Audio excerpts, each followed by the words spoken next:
channel. In this video, I'm going to cover a topic called provisioning virtual machine using PowerShell. This is part 3 of our original virtual machine provisioning. So you should know how to do the same virtual machine creation using the PowerShell as well. There are various ways you can actually execute the PowerShell scripts to create a virtual machine. Okay, like you can install the PowerShell in your machine, you can use PowerShell extensions in the Visual Studio Code, or there are various other ways.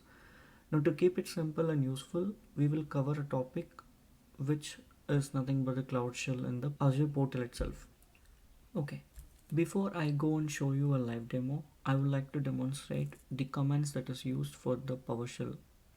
Now here, if you see, these are the commands that have been used to create a virtual machine using PowerShell.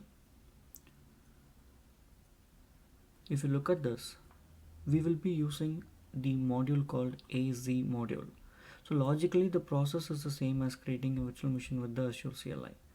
Okay, the first step to creating a virtual machine in PowerShell is to create a PS credential object which will hold the username and password.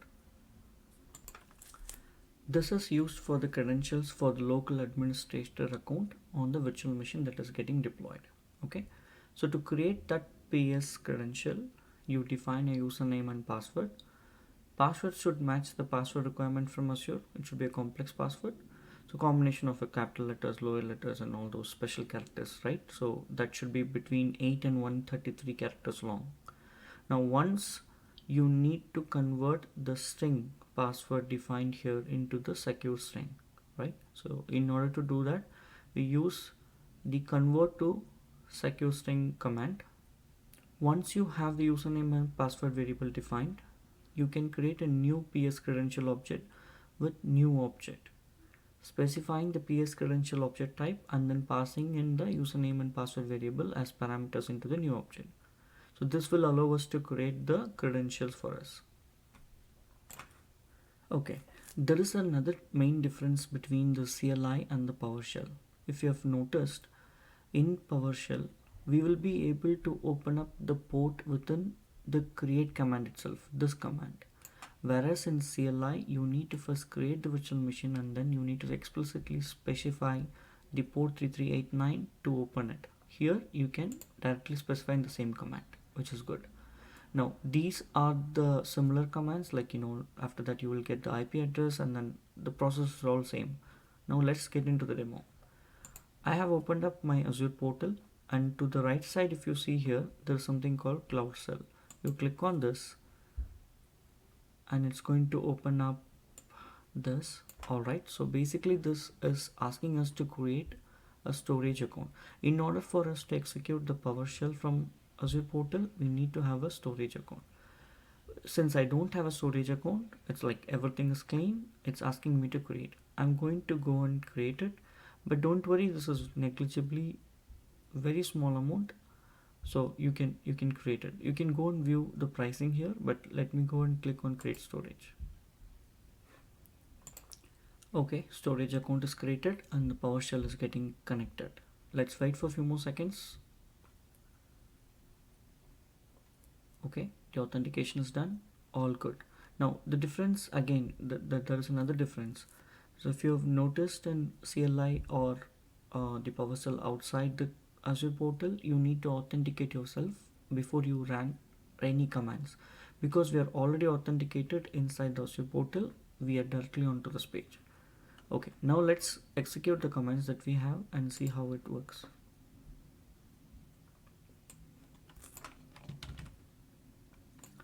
Okay, the first command is to create the resource group. So in order to use that, we use new AZ resource group and provide the name of the resource group and the location. It is similar to the CLI command. Okay, so it's asking us to create. Okay, so if it is already existing, it's going to update it. Next is I copy pasted the commands that I have for the username, the password, and the Windows credential that we will create using the PS credential, right? So we pass this username and password, and we will hold the final password in the Windows credentials. It's created. Those three variables are holding the values now.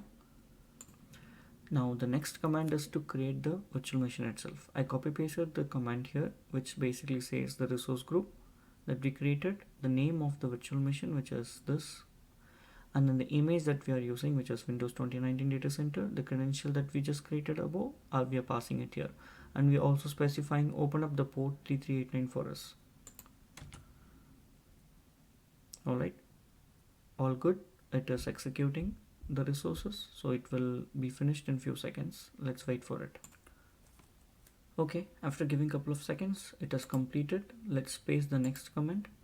So the next command is to get the IP address. So what we are specifying is we are specifying a command called get az public IP address. We're specifying what is the name of the virtual machine, and we are also selecting just the IP address property from the entire list. So this is going to filter and select only the IP address.